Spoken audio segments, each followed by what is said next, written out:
Ang kwento ni Tomby.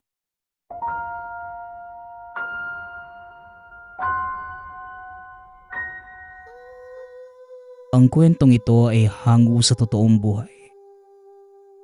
Mula ito sa isa nating tagapakinig na itago na lang natin sa pangalang Efren. Taong 1995. Probinsya ng Apayao. Sa isang maliit na nayon, doon nakatira si Efren kasama ang mga magulang na si Tatay Macario at Nanay Dolores. Simple lamang ang pamumuhay nila bilang mangingisda at magsasaka. Hilig ni Efren na tumulong sa mga gawaing bahay at sakahan kapag may panahon. Kahit na simple lamang ang buhay, palaging tumutulong sa kapwa ang mga magulang ni Efren. Anak, palagi mong tatandaan na mahal ka namin ng nanay mo. Kahit na minsan ay nawawalan na kami ng oras para sa iyo. Wika ni Tatay Macario. Napatango na lamang si Efren sa sinabi ng ama. Sa paglipas ng mga araw, natutunan ni Efren na tumulong sa kapwa.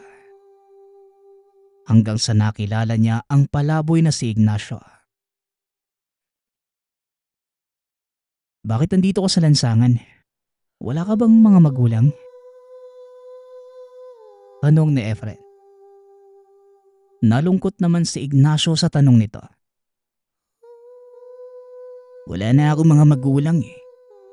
10 taon pa lang ako nang patayin sila ng mga kalalakihan na hindi ko namang kilala. Tugon ni Ignacio. Bakit naman pinatay yung mga magulang mo? May ginawa ba silang masama? Muling tanong ni Efren. Nagkibit balikat si Ignacio. Hindi ko alam eh. Basta ang alam ko lang, pinatay ang pamilya ko at tinago ako ni tatay sa isang silid para hindi na ako madamay. Tugon ni Ignacio. Ang lungkot naman pala nang nangyari sa'yo, no? Gusto mo, sumama ka na lang sa akin. Mabait ang mga magulang ko. Kukumbinsihin ko sila na ampunin ka na lang. Tsaka wala din naman akong kapatid eh. Ayos lang ba sa'yo? Nako, nakakahiya naman. Papayag kaya sila? Tanong ni Ignacio. Di susubukan ko. Tsaka matagal ko na din sinasabi sa kanila na gusto ko ng kapatid eh. Pero ang sabi ni nanay, hindi daw siya pwedeng magbuntis. May sakit daw siya eh. Tugon ni Efren. Matapos ang pag-uusap ng dalawa, isinama ni Efren si Ignacio sa kanilang tahanan. Kinakabahan pa si Ignacio pero si Efren naman, sigurado ito na papayag ang mga magulang. Pagkarating sa tahanan, kaagad namang nagmano si Efren sa magulang. O anak, sino naman yang kasama mo? Kalaro mo ba? Bungad ni Nanay Dolores. Ngumiti pa ito kay Ignacio at pinaupo sa silya. Anay, siya nga po pala si Ignacio, kaibigan ko. Ulila na po siya eh. Wala po itong tutuluyan kaya pwede po bang ampunin niyo na lang po siya? Tugon ni Efren. Nagkatinginan ang mag-asawa sa sinabi ng anak.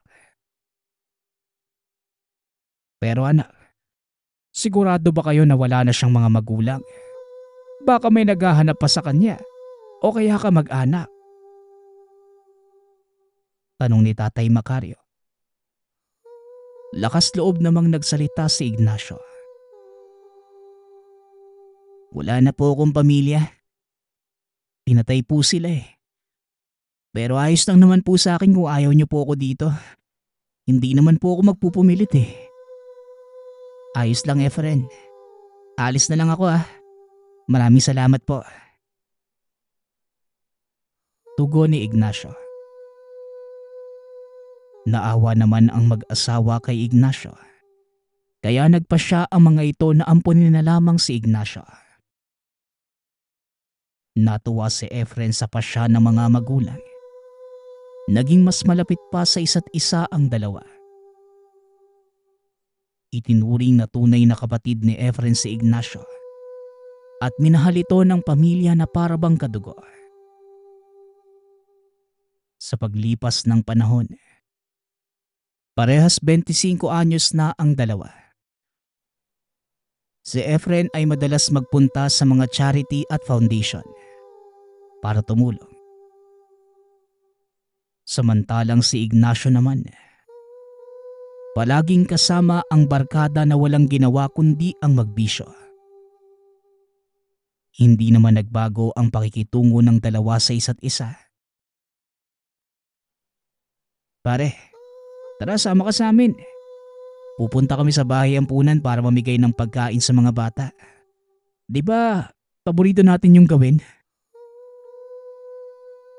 Aya ni Efren sa kapatid. Pasensya na.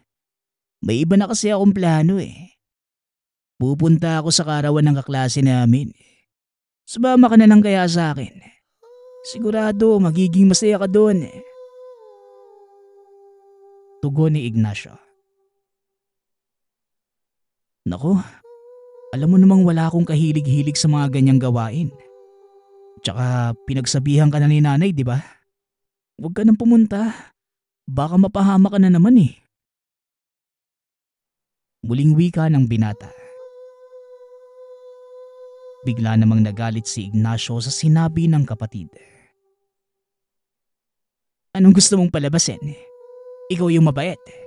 E di ikaw na tong santo. At di gumagawa ng kabulastugan. Tugon ni Ignacio. Hindi naman sa ganun. Ang gusto ko lang sabihin, sumunod ka lang kila nanay. Dahil para din naman sa iyo ang sinasabi nila eh. Wika ni Efren. Ayoko. Wala akong pakialam sa sasabihin ng mga magulang mo. At kahit pa sa komento mo, pare-pareho lang kayo eh.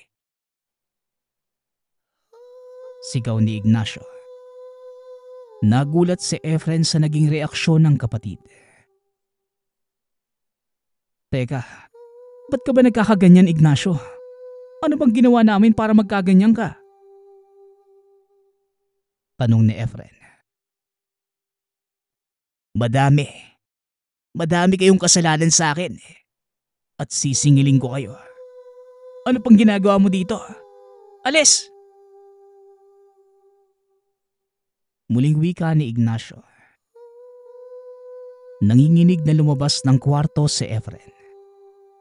Hanggang sa nakasalubong niya si Nanay Dolores. Kaagad namang niyakap ng binata ang ina. Nagpunta ang mga ito sa sala at nag-usap. Nay, bakit po ganun si Ignacio? Ano po bang sinasabi niya na marami tayong kasalanan sa kanya? Tanong ni Efren. Hindi ko din alam, anak. Simula nang napabarkada si Ignacio, nagbago na siya at palagi niyang sinasabi na malaki ang kasalanan ng pamilya natin sa kanya, na hindi naman din namin maintindihan ng tatay mo. Tugon ni Nanay Dolores. Yan din nga po ang sinasabi niya sa akin. Hindi ko naman po alam at hindi ko siya maintindihan. Hindi naman po siya ganyan dati. Muling wika ni Efren. Intindihin mo na lang siya, anak.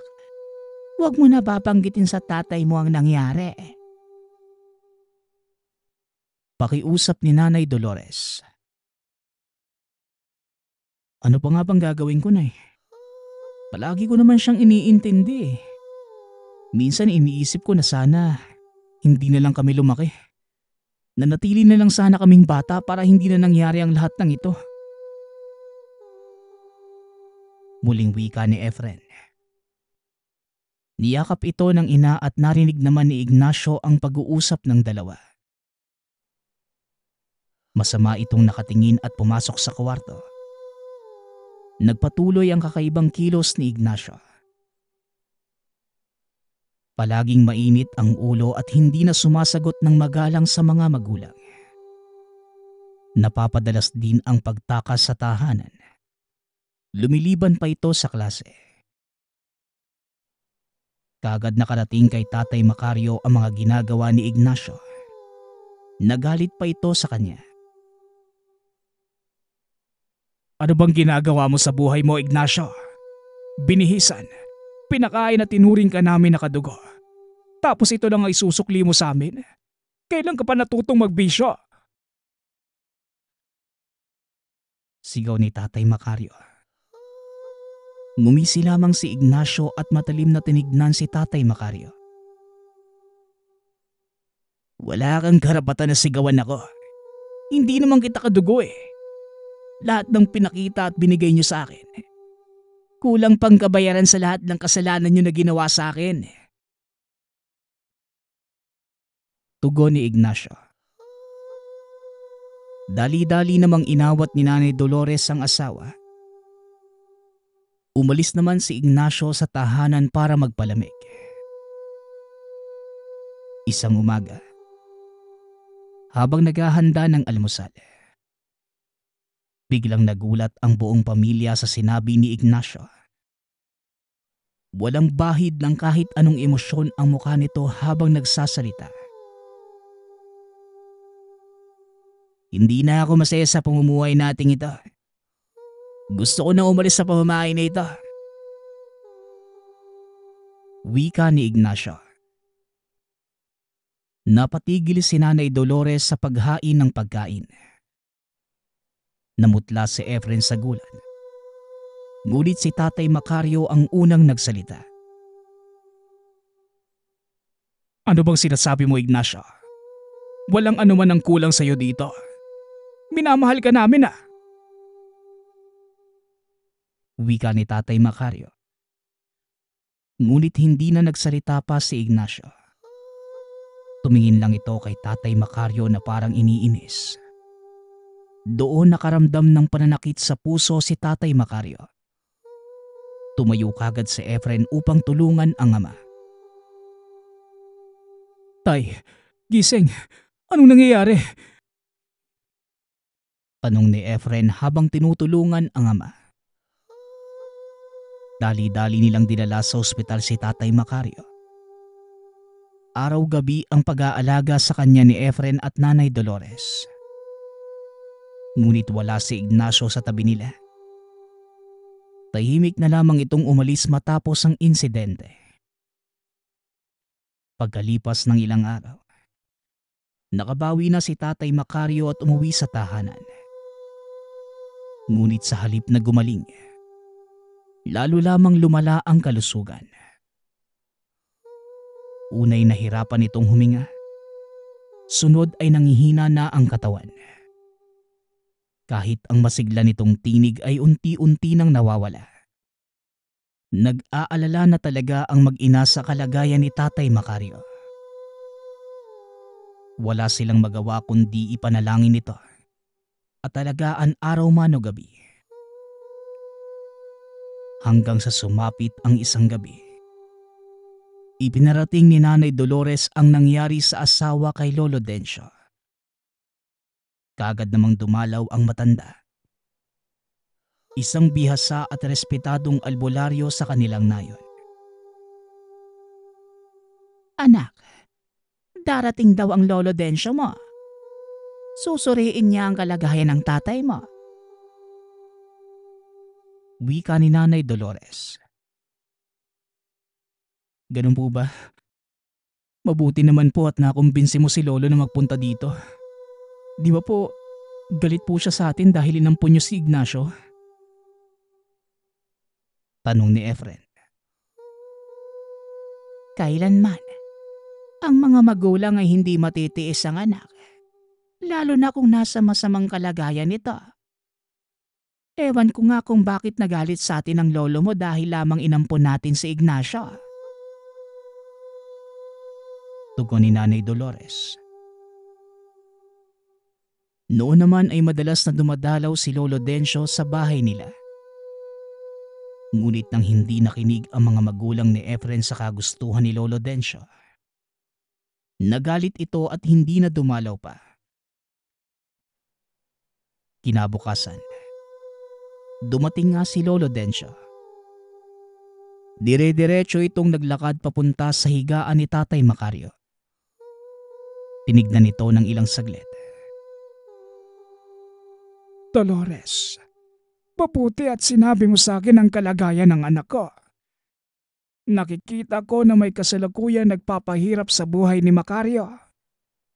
Kailangan ko matukoy kung sino ang may gawa nito. Wika ni Lolo Dencio. Kaagad sinagawa ng matanda ang pagbigkas ng ritual. Binibigkas ang ilang panalangin banal at pinagpapawisan sa pagsayaw at pagupo. Habang si Efren at Nanay Dolores naman, naghihintay at nanginginig sa tabi. Matapos ang mahigit 1 oras, tumigil din si Lolo Dencio. Binigyan niya ng ilang pangontra si Tatay Macario at muling nagsalita. Pinawi ko muna ang anumang sumpa o kulam na nilagay sa katawan ni Macario. Pero may dapat tayong paghandaan. May gustong sumira sa pamilya ninyo. Sa ngayon, hindi ko masabi kung sino o ano ito. Kailangan natin maging maingat sa pagkakatiwalaan. Pero meron na akong pinaghihinalaan. Wika ni Lolo Dencio. Kinilabutan si Efren sa narinig. Tinignan niya ang ama na tila mahinahon nang nakatingin sa kanila. Salamat po, Tay. Susundin namin ang iyong babala. Mabuti at dinalaw mo si Macario. Wika ni Nanay Dolores. Umalik pa sa noo ng anak si Lolo Dencio bago tuluyang umalis. Nang oras ding yon, hindi pa umuuwi si Ignacio kaya hindi sila nagkita ni Lolo Dencio. Kinagabihan, nakita ni Efren si Ignacio na parabang nangihina, kaya kagad niya itong nilapitan. Ignacio, ayos ka lang ba? Mukhang may sakit ka. Gusto mo bang sabihin ko to kila nanay? Wika ni Efren. Wag na. Hayaan mo na lang muna ako. Kaya ko naman ang sarili ko eh.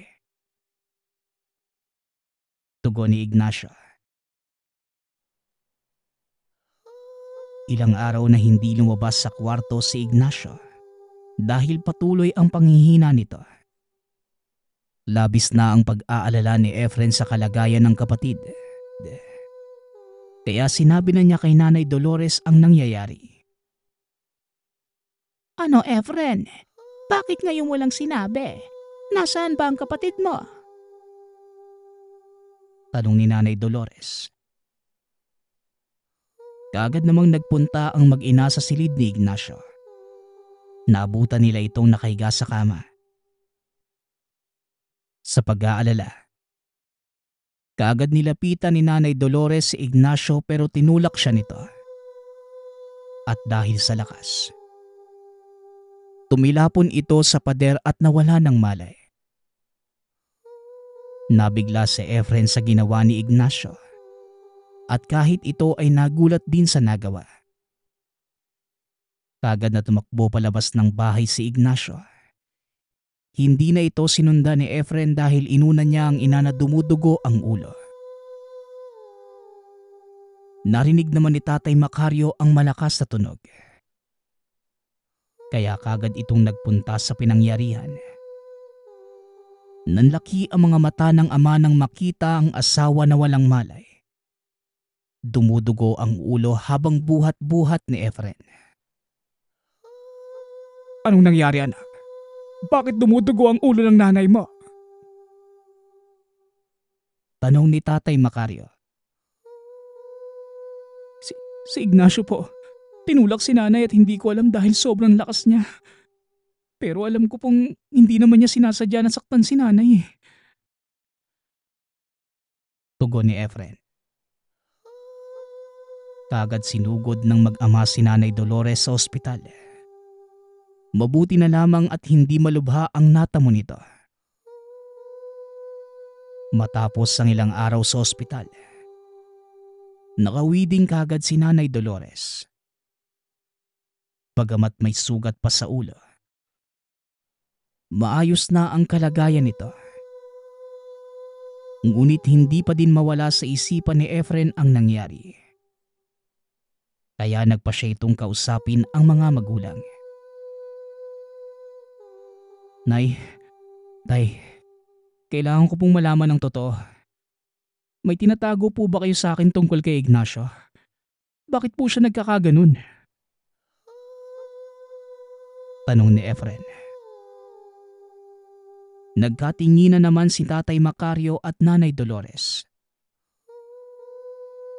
Hanggang sa nagsalita na si Tatay Macario. Anak, may dapat kang malaman. Si Ignacio ay anak ng mga aswang. Wika ni Tatay Macario. Nagulat si Efren sa narinig at hindi kagad nakapagsalita. Anak, noon pa man sinabi na sa amin ni Lolo Dencio na mga aswang ang magulang ni Ignacio. Siya mismo ang pumaslang sa kanila para iligtas ang mga tao sa nayon. Pero nang makita namin si Ignacio nang dalhin mo siya dito, paslit pa lamang siya nun. Naawa kami. Inisip namin na baka mabago pa namin siya. Dagdag ni Nanay Dolores. Bakit hindi niyo po sinabi sa akin to? Dapat noon pa eh. Bakit niyo po siya inampon kahit alam niyo ang totoo? Tanong ni Efren. Nais naming bigyan siya ng pagkakataon na magkaroon ng normal na buhay. Nais naming ipakita sa kanya ang pagmamahal at pag-aaruga. Akala namin magbabago pa siya. Tugon ni Nanay Dolores. Kaya po pala nagalit si Lolo Dencio sa inyo eh. Ayaw niyang ampunin si Ignacio dahil alam niya ang panganib na dala nito. Wika ni Efren. Oo anak, sinubukan naming suwayin ang babala ni Tatay Dencio. Dahil naniniwala kami na ang pagmamahal at pagtuturo ng tama, magagawa pang baguhin ang kapalaran ni Ignacio. Tugon ni Tatay Macario. Doon mas lumalim ang pag-unawa ni Efren sa sitwasyon. Ngunit naroon pa rin ang pangamba at kalungkutan. Ngayon po, ano na pong gagawin natin? Paano natin haharapin si Ignacio? Tanong ni Efren. Makikipagtulungan tayo kay Tatay Dencio. Kailangan nating mag-ingat. At alamin kung paano natin mapipigilan si Ignacio. Alam naming mahirap ito. Pero gagawin natin ang lahat para proteksyonan ang pamilya natin. Tugon ni Nanay Dolores. Buong tapang na tumango si Efren. Alam niya na magiging mahirap ang labanan. Ngunit handa siyang harapin ang anumang pagsubok para sa kaligtasan ng pamilya. Lumipas ang ilang araw ngunit hindi na bumalik si Ignacio sa tahanan. Kahit na sinakta ni Ignacio ang kanilang ina, hindi maiwasan ni Efren na mag-alala para sa kapatid. Isang gabi, habang naglalakad si Efren sa gilid ng hardin, nakita niya si Ignacio. Kagad niya itong nilapitan. Ignacio, saan ka pupunta? Nag-aalala na kami sa iyo ah. Wika ni Efren. Ngunit imbis na sumagot, biglang inatake ni Ignacio si Efren. Malakas ang bawat suntok at sipa na natamo ng binata. Bakit ba handito ka pa? Hindi mo ba naiintindihan na wala akong pakialam sa inyo? Galit ako sa pamilya mo at sisiguraduhin kong magbabayad kayo sa akin. Wika ni Ignacio. Ignacio naman, kapatid kita eh. Siyempre ayaw kitang saktan. Pero bakit mo kami tinatrato ng ganito? Minahal ka nila nanay.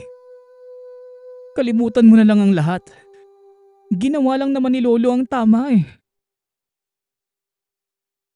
Tugon ni Efren. Dahil lahat kayo, may kasalanan sa akin.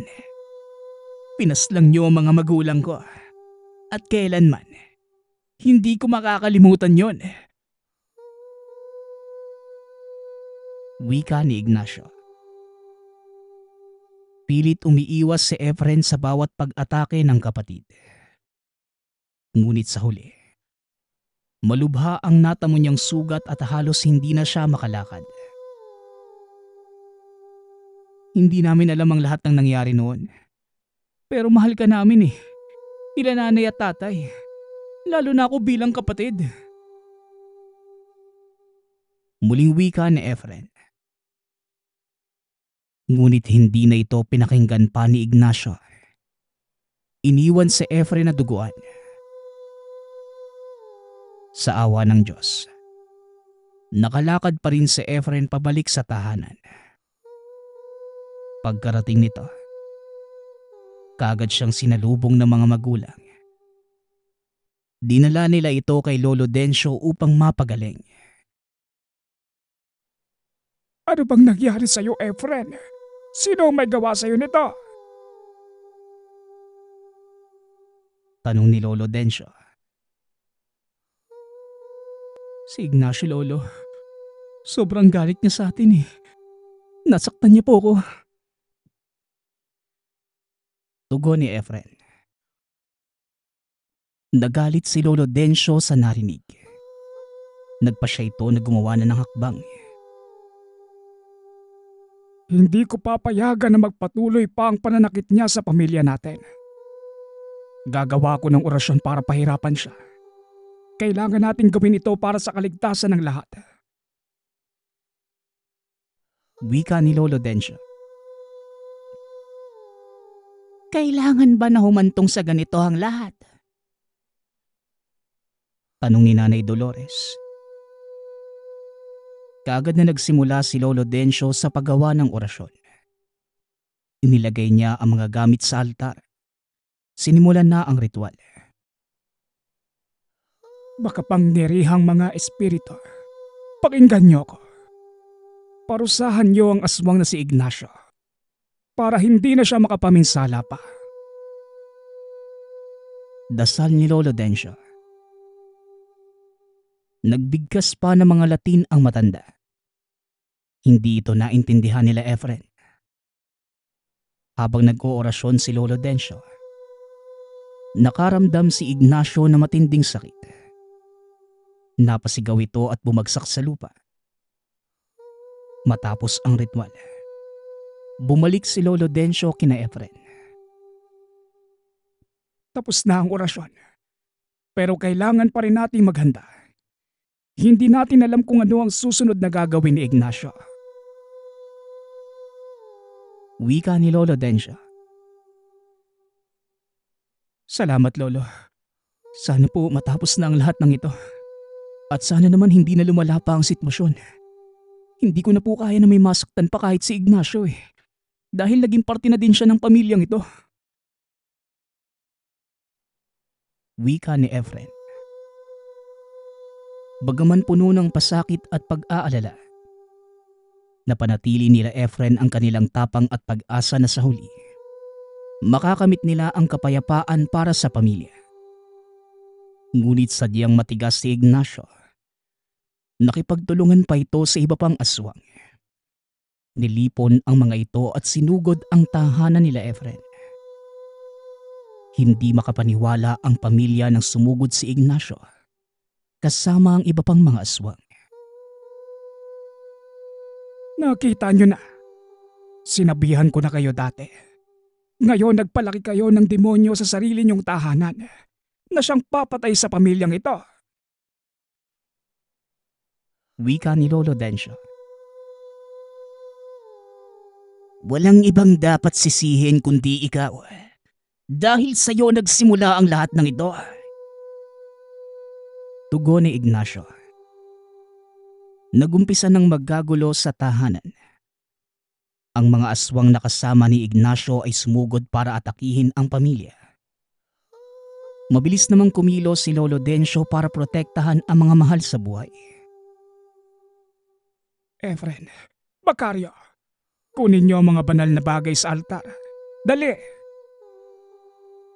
Sigaw ni Lolo Dencio habang hinaharap ang mga aswang. Kagad na tumakbo sina Efren at Tatay Macario para kunin ang mga anting-anting, buntot page, pati na rin ang banal na langis. Habang si Nanay Dolores naman, naghanap ito ng pampaalis ng masasamang espiritu na tinatago ni Lolo Dencio sa tahanan. Habang abala ang iba, hinarap ni Lolo Dencio si Ignacio. Ikaw, walang utang na loob. Binigyan ka ng pagkakataon ng anak ko, pati ng asawa niya. Pero ganito ang ginawa mo. Wika ni Lolo Dencio. Wala akong pakialam sa inyong lahat. Pinatay mo ang mga magulang ko. Sigaw ni Ignacio, sabay sugod sa matanda. Nagkaroon ng matinding bakbakan sa loob ng tahanan. Ang mga aswang ay sumugod habang pilit na lumalaban ang pamilya ni Efren. Ginagamit nila ang mga banal na bagay para itaboy ang mga aswang. Habang si Efren naman, bagamat takot, pilit pa rin itong lumalaban. Iniisip niya kung paano ililigtas ang pamilya at kung paano matutulungan si Ignacio na bumalik sa tamang landas. Ignacio, kapatid ko, tigilan mo na to. Hindi pa naman huli ang lahat eh. Wika ni Efren habang umiiwas sa atake ng isang aswang. Ngunit tila hindi naririnig ni Ignacio ang kanyang mga salita. Patuloy lamang ito sa pagsalakay. Determinadong patayin ang buong pamilya. Si Lolo Dencio naman, nagbibigkas ito ng mga orasyon habang lumalaban. Ang mga salita niya ay tila nagbibigay ng lakas sa kanila at nagpapahina naman sa mga aswang. Sa gitna ng kaguluhan, nakita ni Efren na napalapit si Ignacio kay Nanay Dolores. Kaagad naman siyang tumakbo para protektahan ang ina. Walang matitirang buhay sa inyo. Papatayin ko kayong lahat. Sigaw ni Ignacio. Ignacio, tama na. Huwag kang magpalamon sa galit mo. Patawarin mo na kami. Tugon ni Efren, sabay tulak kay Ignacio palayo sa ina. Nang mga sandaling yun, nakita ni Efren ang puot at galit sa mga mata ni Ignacio. Pero may nakikita pa rin itong bahid ng kalungkutan at pagkaawa. Yan ang sinasabi ko eh. Dapat hindi nyo na lang ako niligtas noon. Tapos ngayon, papatayin niyo ako? Mapang-asar na tanong ni Ignacio. May halong galit at lungkot sa boses. Hindi ka namin papatayin, Ignacio. Basta itigil mo na ang lahat ng ito. Minahal ka namin bilang tunay na anak. Hanggang ngayon, mahal ka pa rin namin. Tugon ni Nanay Dolores. Ang mga salitang ito ay tila nagpahina kay Ignacio. Sa isang iglap, nawala ang galit sa mga mata at napalitan ito ng pagkalito. Ngunit bago pa man makapag-isip si Ignacio, biglang sumugod ang isa sa mga aswang nakasama. Tinulak nito si Efren at sinubukang saktan si Nanay Dolores. Kaya nang sandaling yon, walang pag-aalinlangang tumakbo si Ignacio para protektahan ang ina. Hinarang niya ang atake ng aswang na ikinagulat ng lahat. Tama na ito. Umalis na kayo. Wala na tayong dapat gawin dito. Wika ni Ignacio. Ito na ang humarap sa mga kasamang aswang. Naguluhan naman ang mga kasamahan sa biglaang pagbabago ng isip ni Ignacio. Ang ilan sa mga ito ay nagsimulang umalis. Ngunit ang iba ay nanatili at kinumbinsi si Ignacio na ituloy ang laban. Natahimik ang lahat. Hindi alam kung ano ang susunod na mangyayari. Nakatayo si Ignacio sa gitna. Nalilito sa sarili at sa mga nangyari. Sa gitna ng kaguluhan, bigla namang inatake ni Ignacio si Lolo Densyo. Ngunit kahit matanda na ito, malakas pa rin ang mga orasyon at ritual. Ngunit mas bata at malakas si Ignacio dahil sa dalang galit at kapangyarihan bilang aswang. Ignacio, tumigil ka na. Hindi mo kailangang gawin to. Wika ni Lolo Densyo habang umiiwas sa pag-atake ni Ignacio. Ikaw ang dapat tumigil.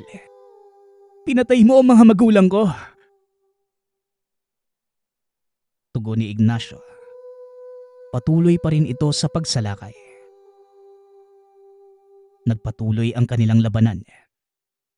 Unti-unti nang nangihina si Lolo Densyo habang patuloy na sumasalakay si Ignacio. Sa huli, natumba ang matanda. Hinihingal at pagod na pagod. Tumayo si Ignacio. Nakatingin sa matandang nakahiga sa sahig. Tapos na ang lahat. Alis na ako. Wika ni Ignacio. Tumalikod ito at handa nang umalis. Ngunit sa kanyang paglabas, nakita niya si Nanay Dolores na napapalibutan ng mga aswang nakasama. Isa sa mga ito ang balak atakihin si Nanay Dolores. Wag, tigilan niyo na siya. Huwag niyo siyang gagalawin. Sigaw ni Ignacio. Ngunit hindi siya pinakinggan ng mga aswang.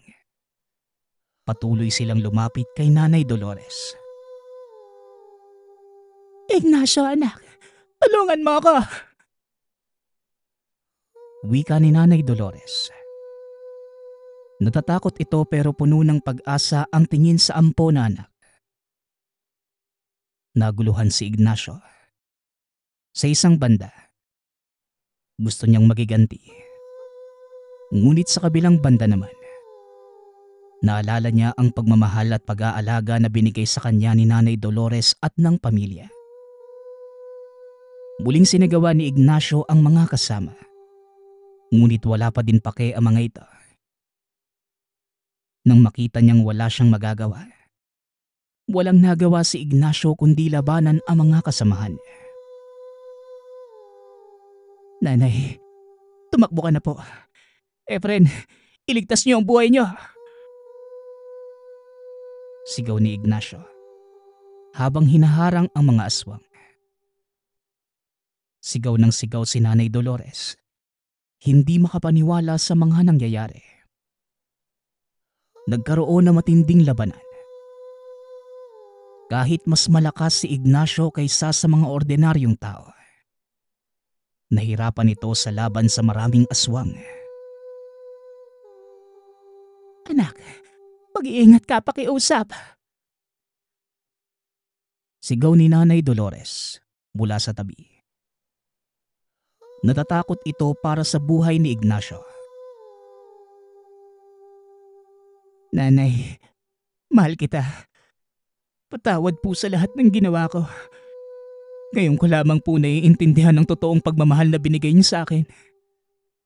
Pasensya na po. Wika ni Ignacio.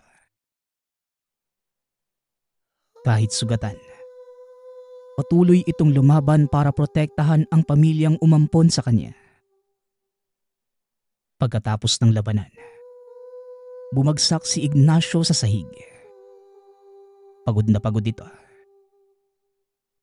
Kaagad siyang niyakap ni Nanay Dolores. Anak, salamat. Binigay mo ang buhay mo para sa amin. Pakiusap, lumabang ka. Wika ni Nanay Dolores habang umiiyak. Nanay, patawad po sa lahat ng nagawa ko. Ngayon ko lang po naiintindihan kung gaano niyo ako kamahal. Maraming salamat po. Pero hanggang dito na lamang po ako. Tugon ni Ignacio. Hanggang sa nawalan na ito ng buhay. Lumapit din si Efren at Tatay Macario. Niyakap ang bangkay ni Ignacio. Kapatid, salamat. Alam ko na mabuti ka eh. Patawad kung kailangan humantong sa ganito. Wika ni Efren at hindi na napigilang tumulo ang mga luha sa mata. Maging si Tatay Macario. Nalungkot sa pagkawala ni Ignacio. Wala nang ibang nagawa pa ang pamilya, kundi bigyan na lamang ng maayos na libing ang anak. Hanggang sa lumipas ang mga araw, linggo, buwan at taon. Unti-unti nang nakabangon ang pamilya mula sa masalimuot na nakaraan.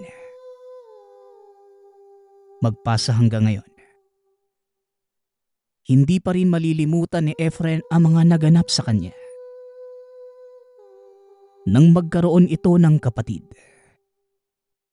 na aswang.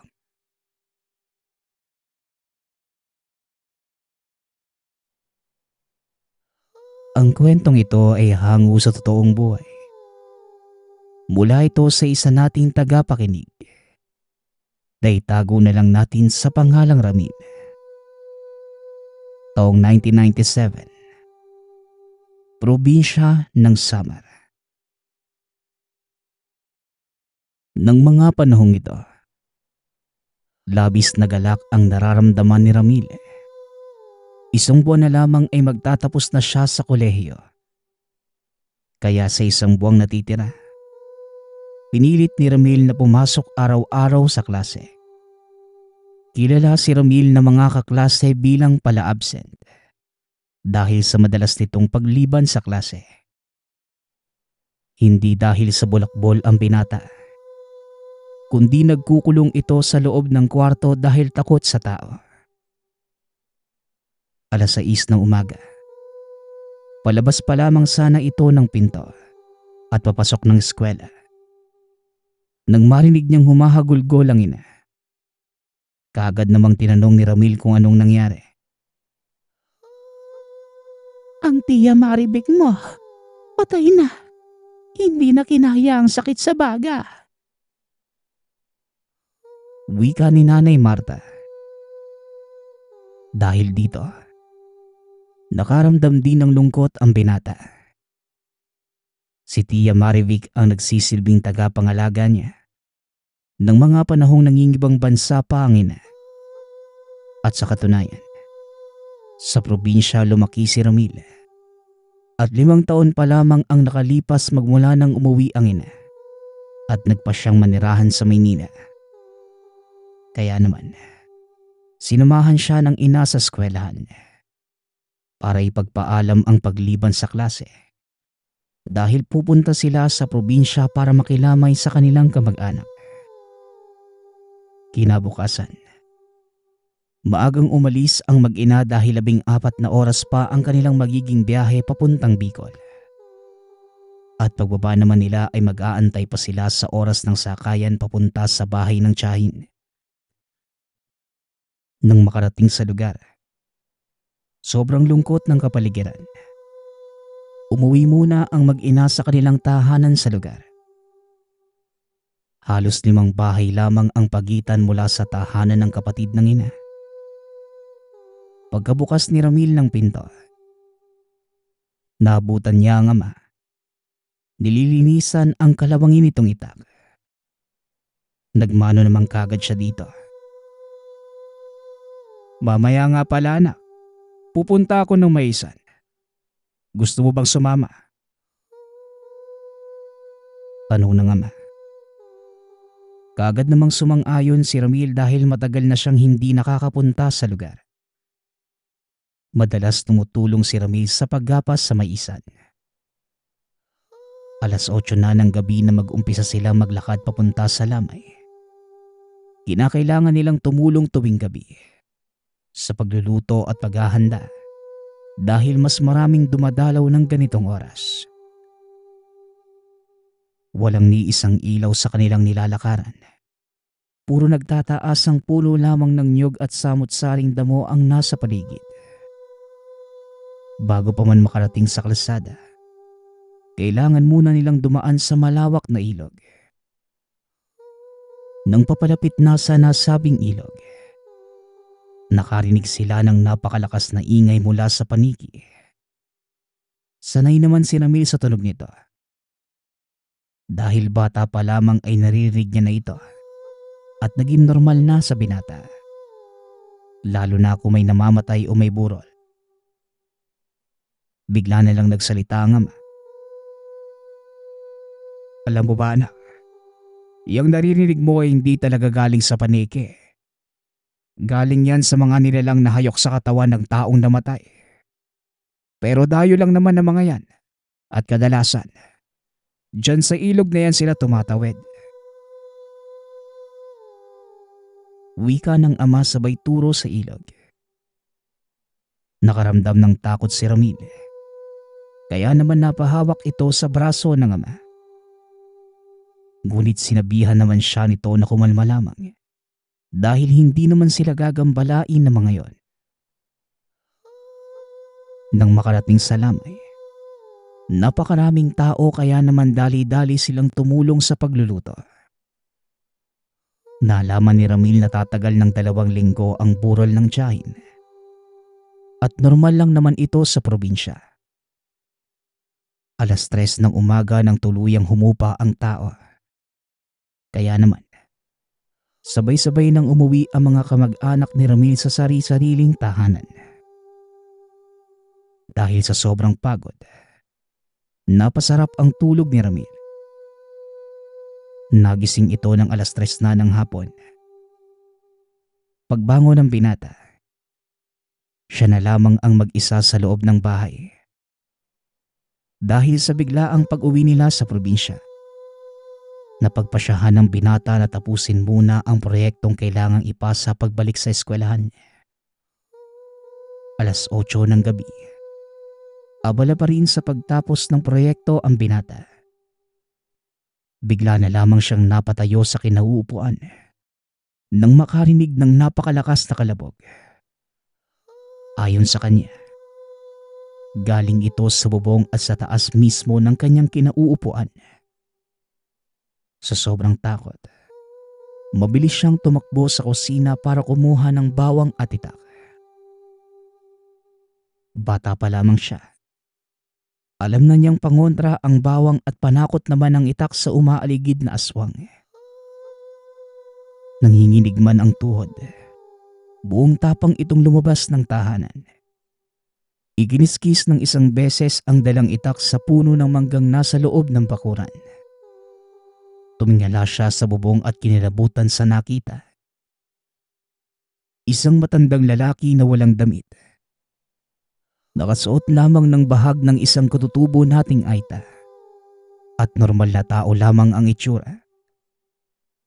Laking pagtataka ni Ramil na mga panahong yun kung paano napunta ang lalaki sa bubong.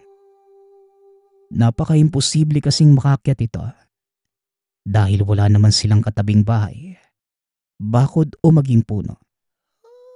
May puno man sa bakuran ay malayo naman ito sa kanilang mismong tahanan. Kaya naman, kagad niya napagtanto na isa itong aswang. Ipinagpatuloy ng binata ang pagkiskis ng itak sa puno ng mangga.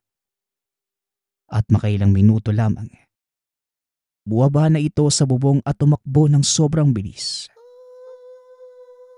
Biglang naglaho ang nilalang. Kaya nagpasya na din si Ramil na dumiretso sa lamay.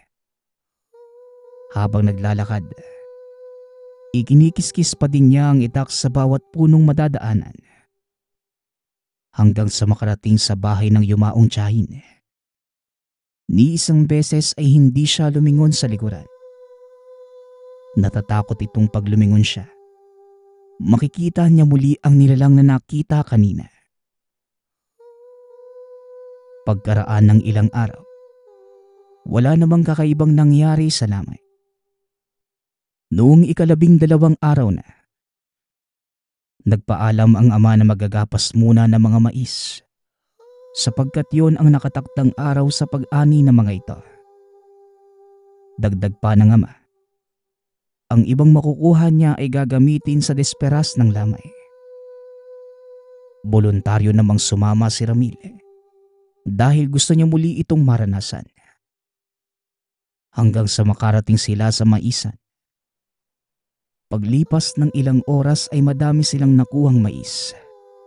Kaya sila natagalan sa lugar. 8:00 na ng gabi na magsimula silang maglakad pauwi.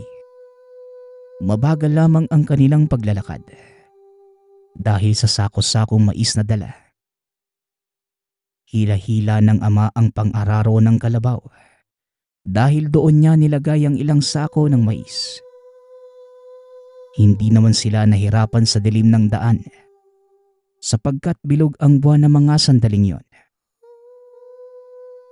Habang binabagtas ang daan na may napakaraming puno ng niyog, napatigil sa paglalakad si Ramil dahil sa bagat na nakita.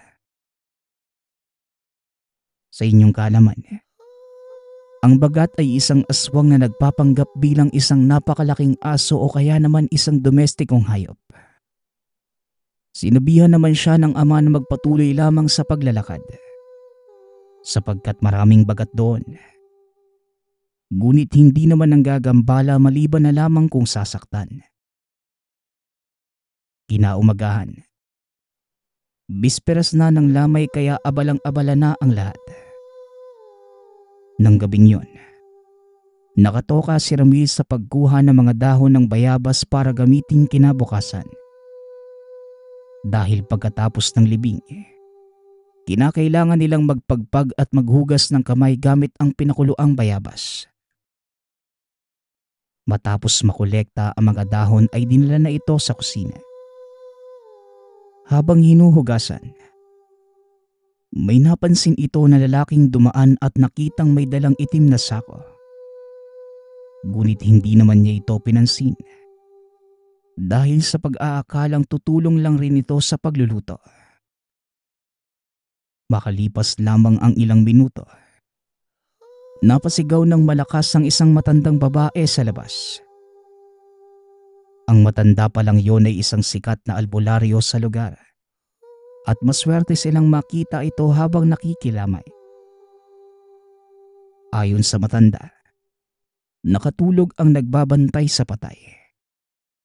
Merong isang lalaking lumapit sa bangkay at tinakluban ang katawan gamit ang pulang tela.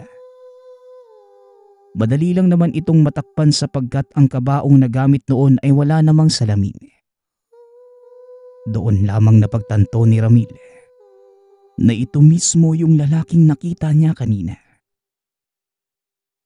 Nakuha ng albularyo ang atensyon ng lahat at hindi pa din umaalis ang lalaki sa kinatatayuan at tila nagdarasal. Nilapitan ng albularyo ang bangkay Hinawakan ang paa sabay bigkas ng isang orasyon. Hindi pa man natatapos ang orasyon ng albularyo, tumakbo na ang lalaki papalayo. Dahil sa pangyayaring yon, nagkagulo ang mga tao sa lamay ngunit napakalma naman ito ng albularyo. Kinausap din ito ang pamilya ni Ramil at ayon sa matanda, pakibantayang maigi ang bangkay dahil ang aswang na yon ay isang dayuhan. Ang telang tinaklob sa bangkay ay para gawing sabulag habang nagdarasal.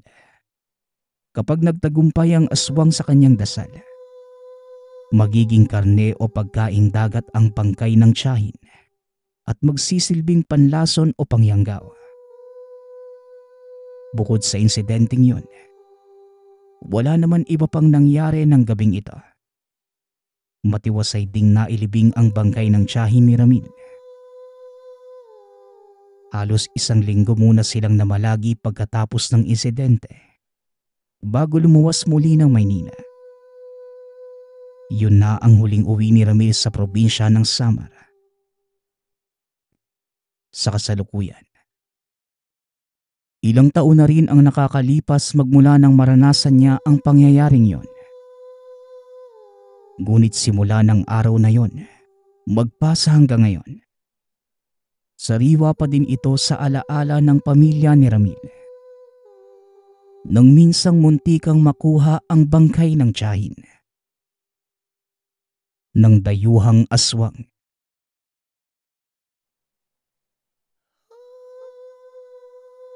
Ang kwentong ito ay mula sa isa nating tagapakinig. Naitago na lang natin sa pangalang Gastor. Taong 1893. Probinsya ng Davao. Nang mga panahong yon, doble-doble ang malas na kinakaharap ng pamilya ni Gastor. Naging sunod-sunod ang pagkawala ng mga mahal sa buhay. Sa taong yon ay sabay na namatay ang mga magulang.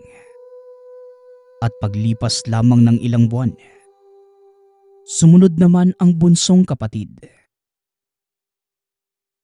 May sarili na ring pamilya si Gastor at mabait naman ang napang-asawang si Ligaya. Nagkaroon din sila ng isang anak na si Josefa. Matagal na silang naninirahan sa sementeryo. Kaya tuwing araw ng undas, maraming kita si Gastor sa pagiging isang sepulturero. Pero alam niyang hindi lang siya dapat umasa doon.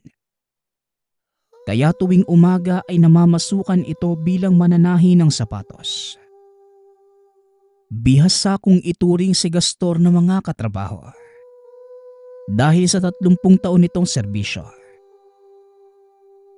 Matapos ang trabaho, kagad itong umuwi. Sapagkat 2 oras pa ang lalakarin pauwi ng sementeryo. 1 oras na paglalakad sa lubak na kalsada at 1 oras naman papunta sa sementeryo. Patag naman ang daan papunta doon. Pero napakadilim ng paligid dahil sa dami ng punong nakapalibot. Nasanay na din si Gastor sa iba't ibang elemento. Kaya madali na lamang ang paglalakad sa gabi. Pagka-uwi ng tahanan, palagi namang nakaabang ang mag-ina niya sa pinto. Sa ilang taong paninirahan, wala namang nanggambala sa kanila. Subalit ang taong ito ay naging palaisipan para kay Gastor. Napaka-misteryoso ng pagkamatay ng mga mahal sa buhay. Lahat ng mga ito ay nagkaroon ng pare-parehong karamdaman. At walang nakakaalam kung anong nangyari sa kanila. Kaya naman, ginawa ni Gastor ang lahat para sa seguridad ng mag-ina. Kadalasan tuwing gabi, nagmamasid-masid siya sa paligid ngunit wala naman siyang kakaibang napapansin. Maliban sa kakaibang tunog. galing sa matandang kahoy ng akasya malapit sa ilog. Sinubukan din niya itong tignan gamit ang ilaw ngunit wala talaga siyang makita. Ang nakakapagtaka, habang naglalakad ay naririnig pa rin niya ang tunog nito. Kapag tinatapat naman ang lampara ay nawawala naman kagad. Hanggang sa isang araw, nagpainom ang amo sa trabaho. Nabanggit ng isang katrabaho na may bagong dating na albularyo sa lugar. Dagdag pa nito, isa itong dalubhasang albularyo sa karatig probinsya. Sa gitna ng kalasingan, bigla na lamang napabulong sa sarili si Gaston. Albularyo? Ha? Hindi naman nila naisalba ang pamilya ko eh. Wika sa sarili ni Gaston. Napasarap ang inuman at 12:00 nang nakauwi. Pinabaunan naman siya ng mga kainuman ng ilaw para may magamit sa paglalakad. Ngunit hindi naman niya binuksan dahil dobleng lakas ng loob ang naramdaman niya sa pagkalasing.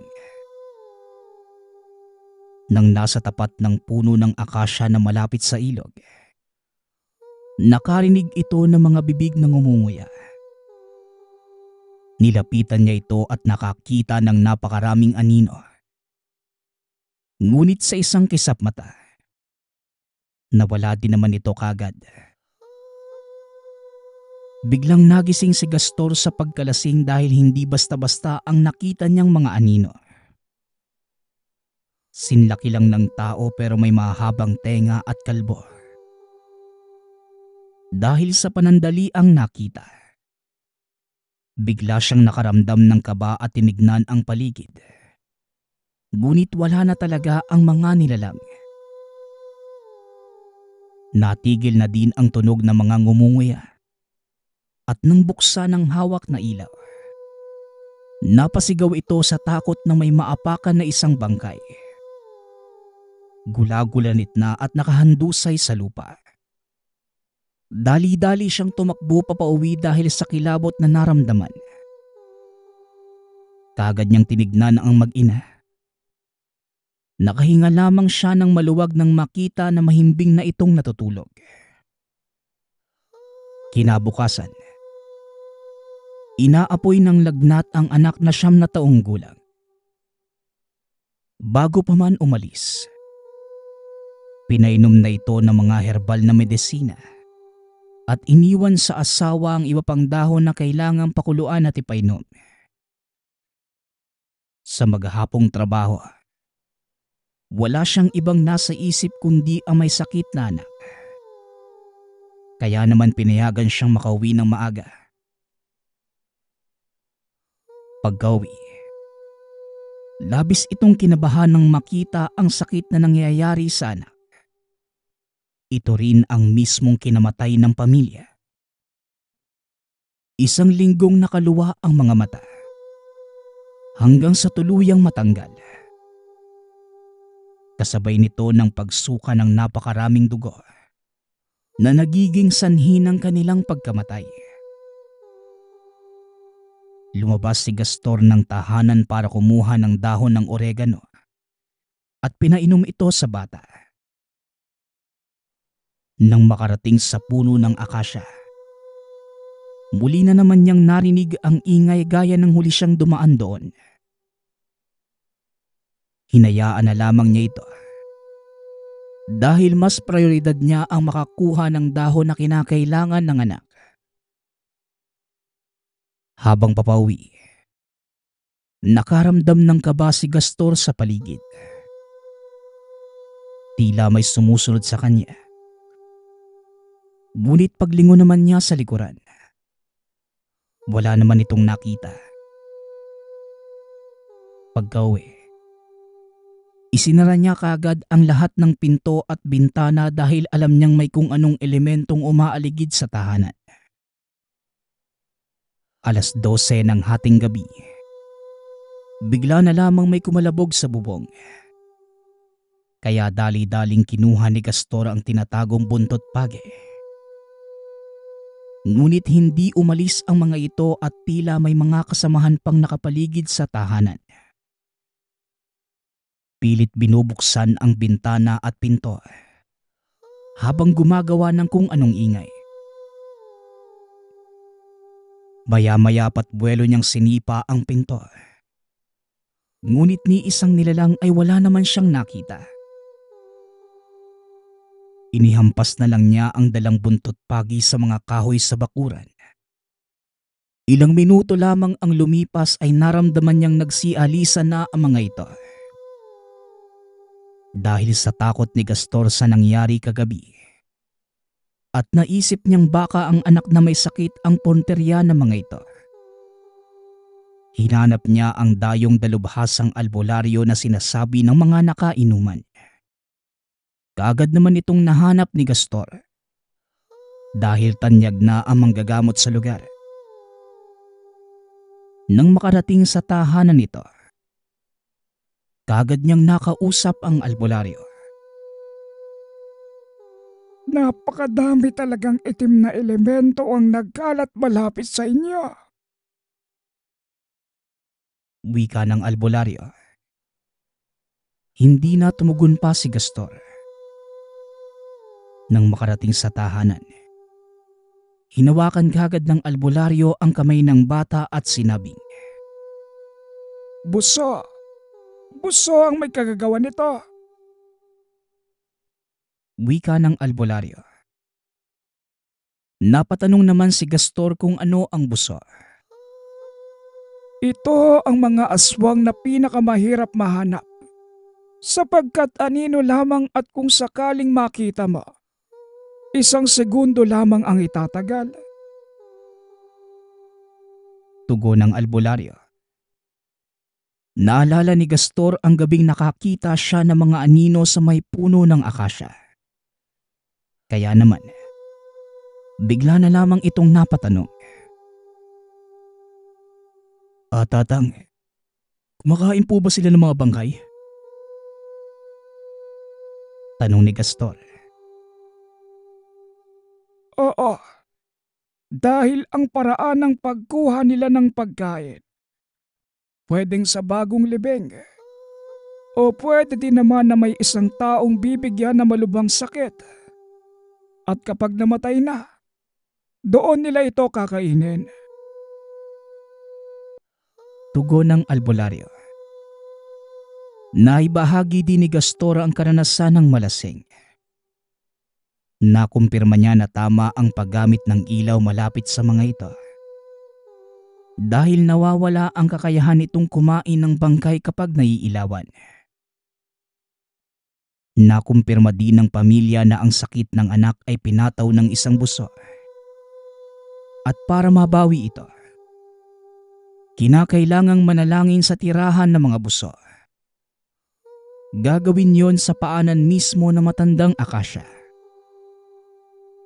Magtatayo ng isang dambana at kinakailangang mag-alay ng dahon ng hitsyo. Kaya kinabukasan ng umaga, kaagad nila itong sinagawa. Gawa sa kahoy ang dambana. Ang loob naman nito ay pinalibutan ng puting bulaklak at inilawan. Matapos yon, naglagay sila ng lamesa sa gitna at inialay ang mga dahon ng hitsyo. Sa mahinang boses, binigkas nila ang mga panalangin na galing sa albularyo. Hindi naman maiwasan ng iba na mapatanong sa kung anong ginagawa nila. Ngunit mas pinili nilang manahimik na lamang at sa puntong yon. Tanging kagalingan lamang ng anak ang nasa isipan. Kaya naman doble-dobleng pag-iingat ang ginawa para maiwasan lang na magambala pa ang mga buso. Matapos lamang ang 1 linggo, nakabalik na sa dati ang katawan at pakiramdam ng bata. Sabay namang nagpasalamat ang mag-anak sa pamamagitan ng dasal. Dahil sa pangyayaring yon, ang mga buso ay naging bahagi na ng kanilang mundo. Araw-araw silang dumadalaw at nagdarasal. Ngunit sa mundong ibabaw ay hindi talaga pare-pareho ang pananaw ng tao. Isang araw, ang dambanang kanilang tinayo ay winasak ng isang grupo ng mga binata. Matapos ang insidenteng yun, isang buwan lamang ang nakalipas ay nabalitaan nilang patay na ang mga ito. Dahil hindi matanggap ng mga magulang nito ang nangyari, pinagtangkaan nilang putulin ang kahoy. Ngunit ni isa ay walang nagtagumpay. Dahil sino mang magtangka, kagading dinadapuan ng sakit. Simula ng araw na yon ay naging usap-usapan na sa lugar ang dambana at ang buso. Ang pamilya naman ni Gastor ay nagtayo muli ng isa pang dambana. Magmula noon ay wala namang nagtangkapang patumbahin ito. Naging palaisipan sa mga karatig bahay at maging sa mga dumadalaw sa sementeryo ang ginawang dambana ng pamilya. Ngunit pinagsawalang bahala na lamang ito ng mga tao. Dahil alam nila sa kanilang sarili. Sa paraang yon, hindi na muli pang manggagambala ang mga buso. Nagpapasalamat ako sa nagpadala ng ating kwento. Nawa ay nagandahan kayo sa kwentong inyong napakinggan. Ang opinyon ko lamang sa kwentong ito, dapat maging marespeto tayo hindi lamang sa ating kapwa, maging sa mga elementong nakapaligid sa atin. Katulad nung nangyari sa pamilya ni Gastor. Kung patuloy niyang hindi nirespeto ang mga buso, nawala sana ang kanyang anak. At katulad din ng mga taong sumira doon sa dambana, lahat sila ay namatay. Kaya kailangan natin maging marespeto sa ating kapwa, maging sa mga nakapaligid sa atin. Muli nagpapasalamat ako sa sumusuporta sa ating channel. Nawa ay patuloy niyo po akong suportahan. Hanggang sa muling pakikinig. Paalam.